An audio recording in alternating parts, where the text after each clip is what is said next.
Joe Alton here. I'm Dr. Bones to the preparedness community, and I'm the man that wants to keep you and your family healthy in times of trouble. Here you see my beautiful assistant, TD Bird, and somewhere in the background is the lovely nurse Amy, probably serving as camera person. Hello. Are you there? Good, Hello. say hi. Hi. All right.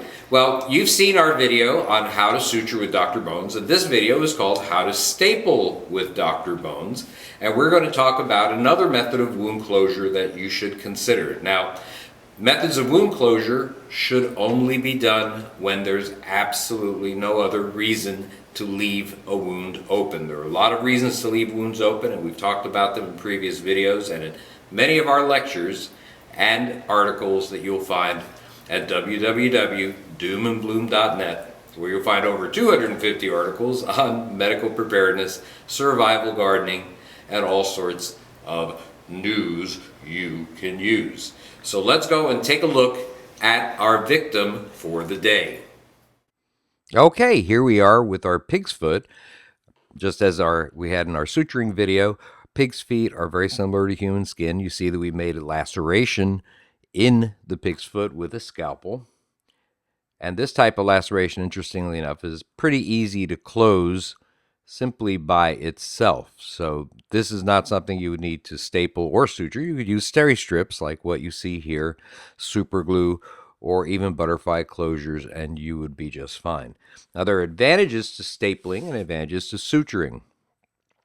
The advantages of suturing is that you can do the entire thing on your own without anybody else there. However, with stapling, you actually need an assistant to help you put the skin edges together, and without it, you can't really do it right. Your assistant will be holding Adson pickups. These are also known as rat tooth pickups, or used to be known, and here you see two different types. And your assistant is going to be taking the skin and separating and then putting it together. Here is your stapler. It's a 35 staple stapler, and you hold it like you would a ray gun, I guess, essentially.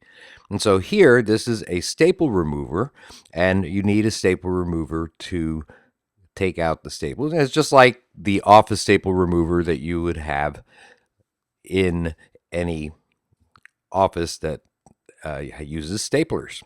Here you need to wash, of course, and irrigate out the wound first before you do any closure. And so you have your 60 cc syringe and you squirt water in there. Of course, you may consider using an antiseptic, something like undiluted or like diluted betadine or povidone iodine solution. And once you've cleaned the area well, you're going to want to cover it with some type of drape. And see, here you can see the drape being placed. Now, once you have the drape where you want it, then you'll take an iodine swab, and here you break the little glass here, and you see, you turn it around, and you use a little cardboard cover there as protection. That is glass after all.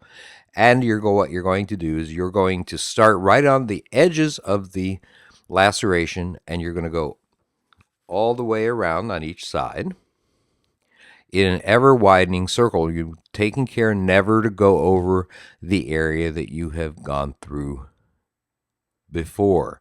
So you're going to go around and around. Some people actually drape after doing this. It's not really a bad idea at all.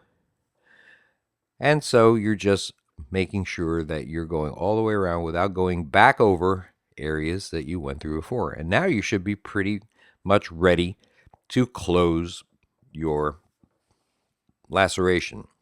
So your assistant, not you, your assistant is grabbing the skin with the rat tooth forceps, or Adson, A-D-S-O-N forceps with teeth.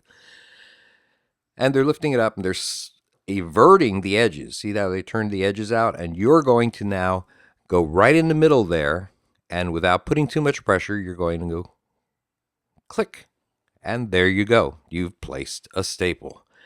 And now you want to do this about every centimeter or so, or half inch, or a little more or so. Over the joints, it should be a little closer together, perhaps. And you're going to go right in front of the Adson, right in the middle, and click and out. there you go. Bingo, you have another stapler in. And now we're going to keep going until we close the staple, the laceration, sorry. And here we go, right in the middle. Bingo.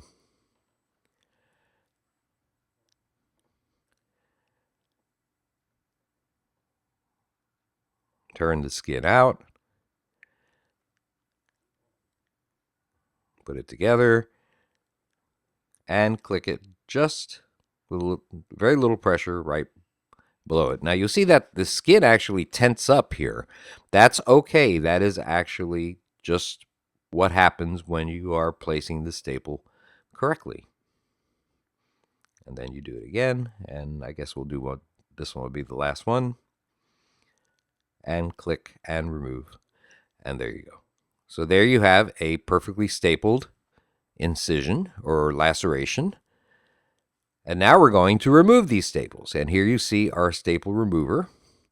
And you see that it has the exact same configuration that an office staple remover would have, although a different look to it. And what you're going to do is you're going to place the bottom lip of that right underneath. You're going to close it, and it's going to magically take the staple out, pull straight up, and you will get your staple out without any trouble. Now, the fact that the skin is tented sometimes makes it difficult to get in to the area that you want to get into. And if that happens, then it's a longer process, and it doesn't come out quite as pretty as that one just did, as you see. And then we go out, and we just do the remaining one. Sometimes you can steady the skin that way. So, well, and so on. Now, if you want to know more about stapling or suturing or any of our other 250 articles, go to our website at www.doomandbloom.net, where you'll find all sorts of medical preparedness news that you can use.